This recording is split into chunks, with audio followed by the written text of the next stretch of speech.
We have to call it the robot too. It's not AI. Now it's I'm calling it the robot. It's the robot. You gotta feed in. That's my pet name for it. Let's start. The We should be robot. rolling. Okay, I'm a slow You can even typer, so- I correct think we me. are rolling. Are we rolling? We're rolling. We've been rolling. I didn't even get to do my intro. You know I love it. Go for You know it. I love it. Introduce Lem us. can clip it in. We can clip it in at this point.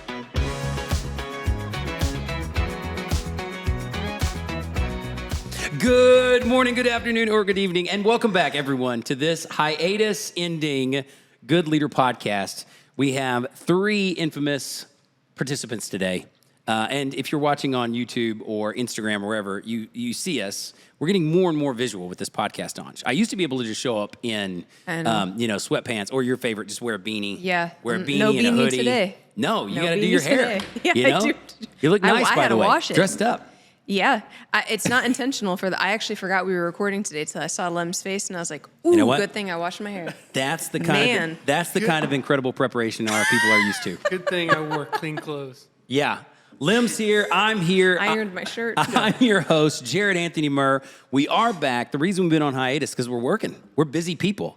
We are. We have been working. And at some point over the next few episodes of the Good Leader podcast, we'll talk about walking through some difficult seasons, busy seasons. But my quick lesson is sometimes you got to stop something. And we had to stop the podcast. We had to willfully look at it and be like, okay, what are we going to stop doing in order to continue our business growth and continue doing what we're doing? We had to reshift all kinds of staffing decisions. We did a lot of stuff. And we had to take podcasting to the back burner. We had to get better before bigger, That's as right. they say. Wow. What a Look at mantra. you. Look at You that. know, that's an original. That's no way. No way. I was like, wow, that's pretty solid. I was No, like, that it's seems not like an somebody should original. have said No, it at someone some else point said before. it. Yeah, I still don't know who. Well, you just got honestly. back from Gallup, so I figure you're chock full of one-liners. I figured you'd come in guns That's a-blazing. actually one I've said all my leadership tenure, my tenured leadership lifetime. Well, It's been short but long years. you Okay. know? That's how I've been leading. leadership Dog is like years, dog as they years. say. Leadership Yeah. is like dog years. Yeah. You can look back and be like, oh, several years ago. That was last month, Anj. That was last month that we Yep. dealt with that. So That it happens. Yeah, you're right. Well, yeah. Yeah, but you know what? It felt like last year. And so, ever since I started leading back at the ripe age of about 8 years old, I've been saying that, better before bigger. I like and it. Another one, leave it better than you found it. We say that a lot around here. That's really caught on. That's a good one. But neither of those are original. Okay. I would like to take the credit. Well, we've been trying to do that, get better before we get bigger. And getting better today, Lemuel has a phenomenal outline to get us ready. He is using Chat GPT today. I'm going to let you set this up, but we don't know what to talk about. So Man. you wanted to get some ideas from the robot.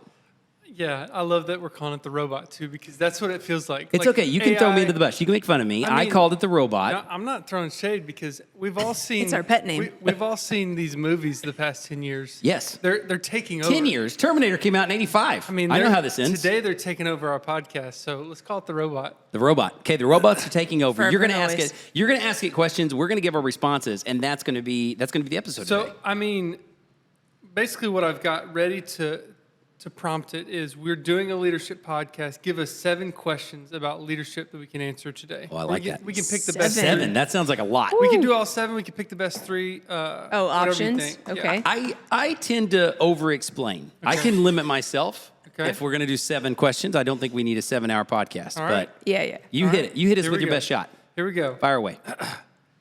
Let's see if it can create some great stuff. Number 1, what does leadership mean to you personally, and how does your understanding of leadership, how has it evolved over time?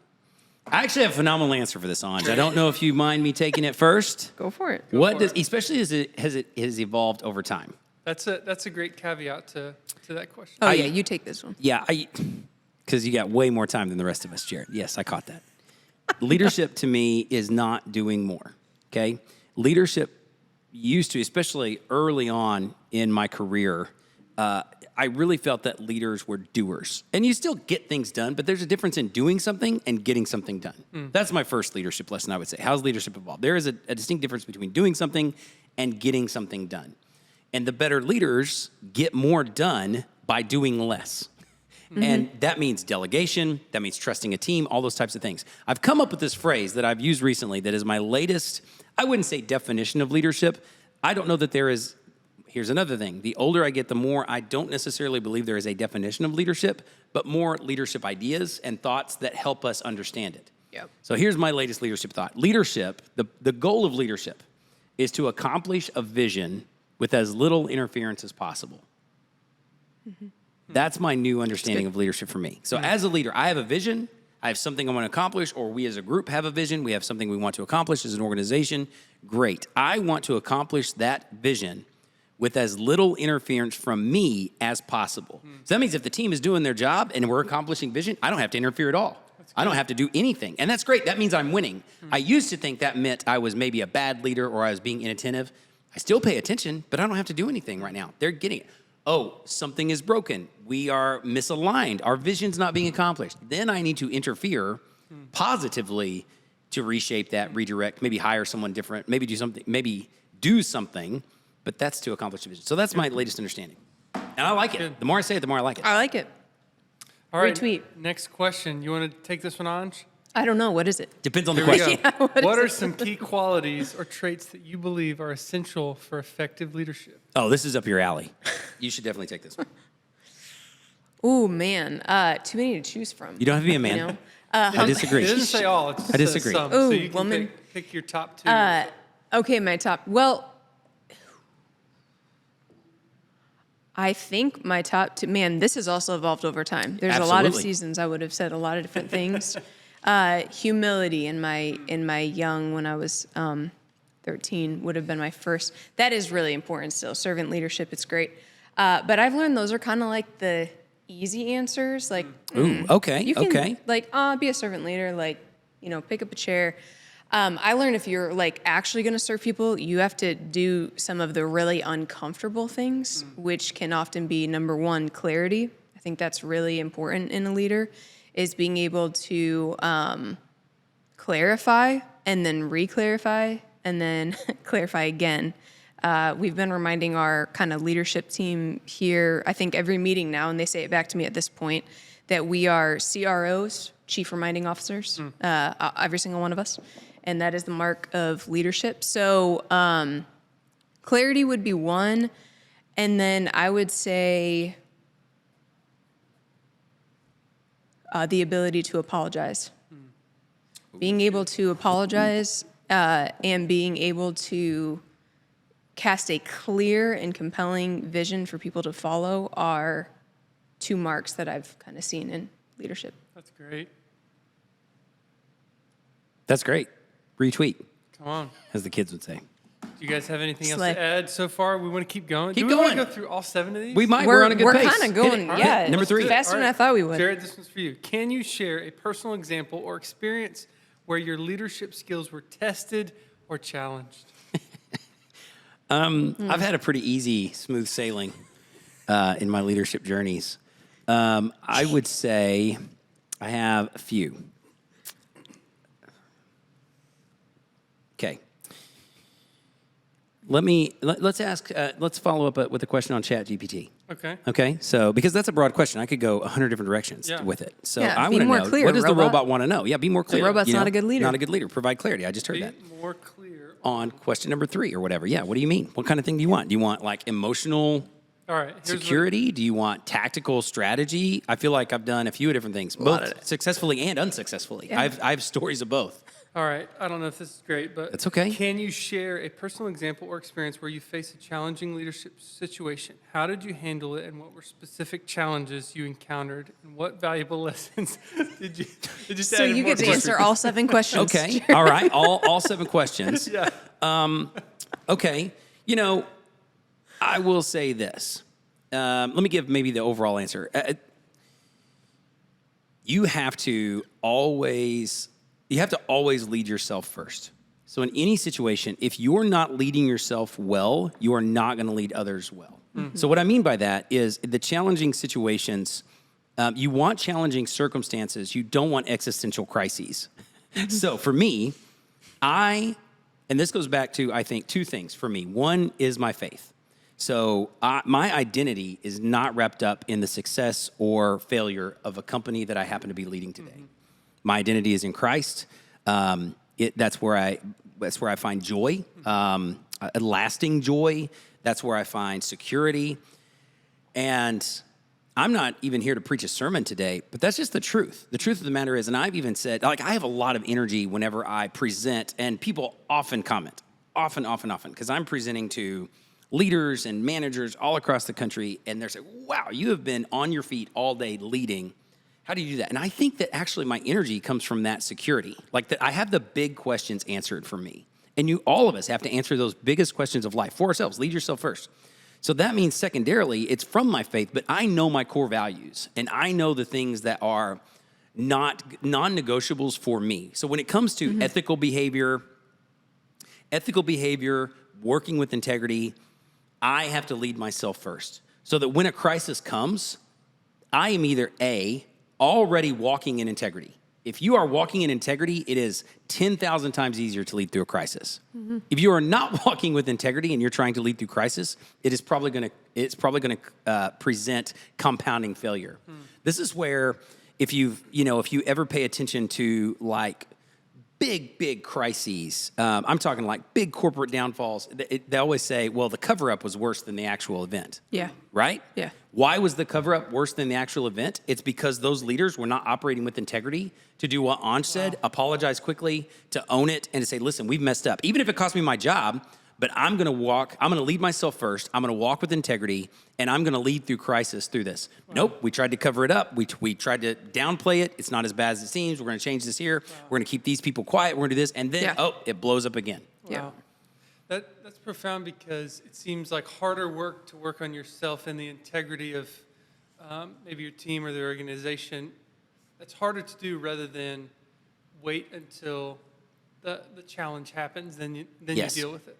And to continue that then, as we're talking this out, you can never control the circumstances of the crisis, but I can control myself. I can lead myself and know my core values, walk with integrity and have those things so that when crisis comes, crisis is inevitable. You are going to have it. But when it comes, then leading through crisis. So a couple of the bigger stories that I have, one in particular, we went through a high-level ethical, moral crisis in 2018 as an organization at our highest levels. It wasn't involving me directly. It involved my counterpart. But from that, I will say, how did I lead through that crisis? I actually think the biggest lesson that I could give or encourage someone is not the tactical or the strategy, or it was like you said, it's working your way up to it. So that because I had a high level of trust and accountability with the team, that I was able to come out quickly whenever things started happening, and I didn't try to cover it up. Didn't try to cover anything up. I said, this is exactly what's happening. This is what's happening. This is what I've learned. This is when I learned it. This is when I learned this. I'm still uncovering.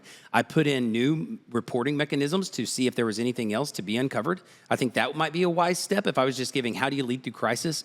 Get all the information you can, even if you don't want to hear it. That would be a practical step. Get all the information you can, even if you don't want to hear it. Encourage people to, not just encourage people to say like, well, we asked. Nope, we put in anonymous reporting lines. I hired a third-party attorney to set up reporting lines for us so that I didn't have anything to do with hearing the news. I just got the reports. And then they documented, they documented it for us so that we could continue to walk with integrity. So I do have lots of stories with it, but I think all of those stories kind of come back to the integrity piece. And then not worrying about how.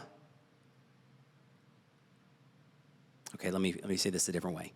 When you're leading through crisis, someone is going to be upset with you.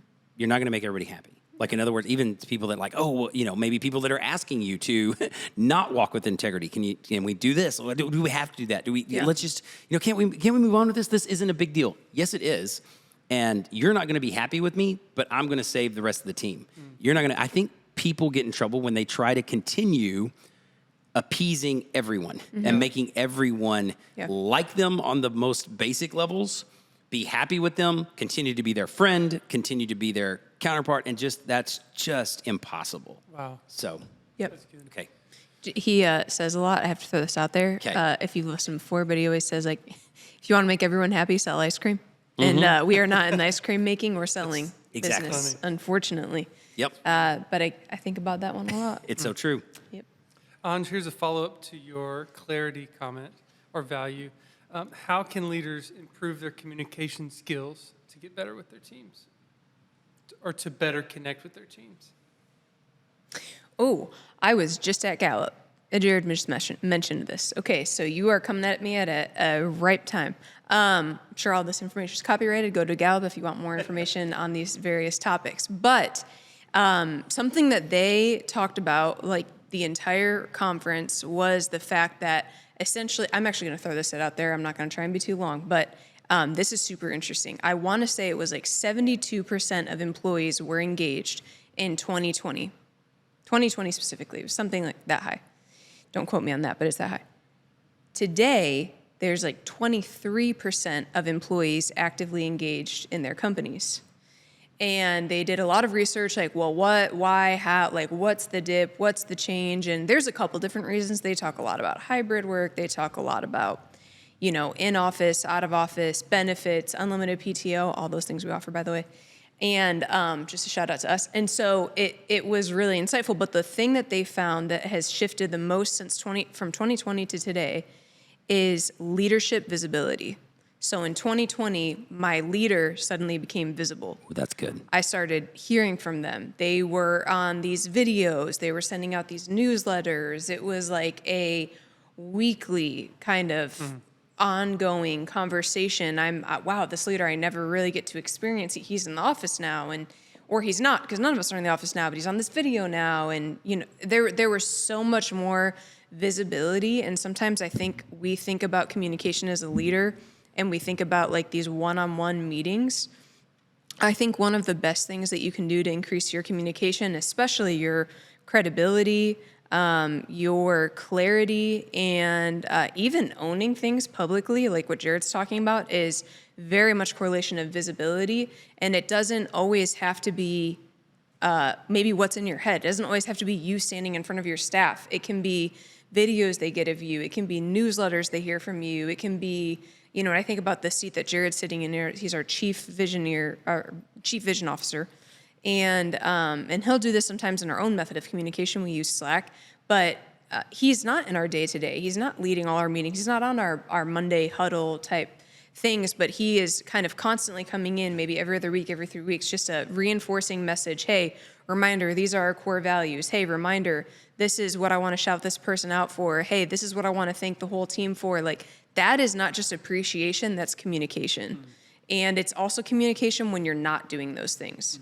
What you communicate when those things are missing is almost even more detrimental than the success it is to communicate it when you want that to be known. So on a company-wide scale, I would say visibility in that communication is huge.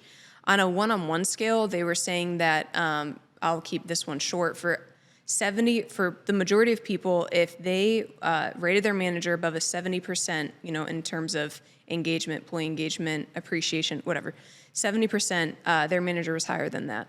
They were more likely to stay in their role. If it was lower than that, they would leave within 6 months. It was something along those lines. Okay, great. So one thing that they implemented was that you need to have one meaningful conversation for those who report to you once a week. A meaningful conversation can be 1 minute to 60 minutes, right? So it's not, wow, now I need to set time aside in my calendar to have these individual hour-long meetings with every single person who reports to me. No, but it can be, there's a lot of different ways they categorize it. Look it up yourself. We probably don't have time. But I thought that was insightful because sometimes for me, I think to myself, well, if I don't have anything to update, I might as well not meet with them. That meaningful conversation could then just be calling them up, ask how it's going, ask where they feel successful, ask where they feel like they're struggling, and that's it. It's a 10-minute meeting. Here's some of that. I think sometimes we discount it if we don't have output that needs to come from it. But again, communication is communication. So one meaningful conversation a week, I have even found in this short last week, goes a way longer way and shows so much more appreciation to those that you're trying to lead and teams you're trying to build. Wow, that's great. All right, Jerrod, next one. This is number 5. Channel your inner galvanizer on this one. What steps do you take to ensure that your team members feel valued and motivated? Number one, I genuinely value them. Yep. Seriously, once again, operating with integrity. If it's like, I think gratitude is practice I don't think that it's something like, oh, yes, if somebody walks up and hands you $1 million, great, easy to be thankful, obvious. Wow, that's awesome. But it's the same art of like appreciating little things. So this is where, okay, so what do I do for that? So genuinely appreciate. Can I just have one list, a list of one thing? If I genuinely appreciate someone, the practice of appreciating them becomes better. It becomes easier. But I just don't think a lot of leaders genuinely appreciate people. I think they're entitled. I think they think, well, I'm the leader you should be, but they're like, I work my tail off for this team. They should be thanking me. Do they not realize the work that I put in? Like, and so it's like, well, okay, yes, I'm sure they do. But you are the leader, and the cost of leadership. Sorry, wow, boom, boom. Sorry, You got the gavel. golly, Okay. boom. But the cost of leadership, it's like parenting. I want my 5-year-old to appreciate me, but I'm the parent. I have to be more mature. What is a sign of maturity? A sign of maturity to me then is genuinely appreciating those moments. And how do I do that then? I sound like a broken record. I know my core values, and I think of those big things. So for me, I pray and I meditate. What does that do? That helps me slow down. It helps me not get wrapped up in the day-to-day. If you're not doing that, if you're overwhelmed, there's a great quote. If you don't have an hour to meditate 2 hours. And you don't have to use the meditate for me, whatever that is for you. Slow down, contemplate, think, pray. Put it in your calendar where it's like, okay, I am pausing. What that does then, it gives me time to reset internally so that I actually can appreciate things about people. So secondarily, so that's number one, genuinely appreciate people. Number two, don't overthink it. So what's the best way to do it? Just do it. So why do I hit people on Slack? Because I'm on an airplane and I'm reflecting and I'm like, I'm just gonna put it in Slack right now. Would that be more thoughtful if it came in the form of a handwritten card? Maybe. Maybe should I go out of my way and buy someone a gift to show them my appreciation? I'm getting better about this, but I'm guilty of wanting acts like that to be perfect. So sometimes I'm like, oh, well, I'll wait till I get back and I see them in person, or the next meeting, I'll say that in front of everybody so that people see it. Don't overthink it. Yeah. If you appreciate them, shoot them a text message. Give them, maybe write a card. Just acknowledge it. It's kind of like Nike. Just do it. So those are my 2 tips. Yeah. One more thing I think he does that adds value, because I was thinking about a lot of little things, but it equates to this bigger overarching thing, is he trusts his employees. I think sometimes we want to value them, but we also want to micromanage them. I think the biggest way they feel valued is when they know they're trusted. Some little things he's implemented in our company that even shows that is we have pretty much unlimited PTO time. I mean, that is a sign of high trust. Like, you are going to get your job done so much to the fact that I don't even care to micromanage your time or what you do with it. There's little things like that that I think just show infinite value that go beyond just, it's one thing to say, I trust you, and then it's another thing to give these plans and policies also that enforce that. So it's one thing to say it, it's another thing to enforce it and reinforce it. And I think there's just a lot of things within our company you can just see in every decision we've made that, like, wow, you can't make that decision without at least a high level of trust. That's great. All right, Anj. Number 6, it's a process question. So when you have a difficult decision, how do you approach the decision-making process? What factors do you consider? I just answered this question a couple of days ago. And I have to credit a leader that I know who happens to be sitting across from us on this. I actually think it might have been that it's that Getting Things Done book, David Allen. I think it Great actually book. might be originally from that book, but I first heard it from Everything's Jerrod.